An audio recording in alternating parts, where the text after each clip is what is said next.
अच्युतं केशवं कृष्ण दामोदरं रामनारायणं जानकी वल्लभम्।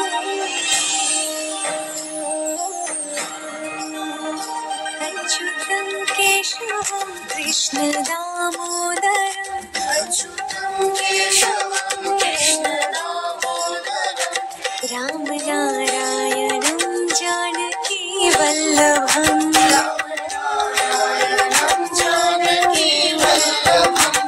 कौन कहते हैं भगवान आते नहीं,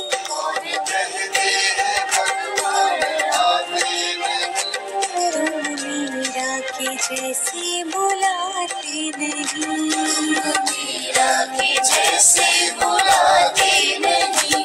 अच्युतं केशवं कृष्ण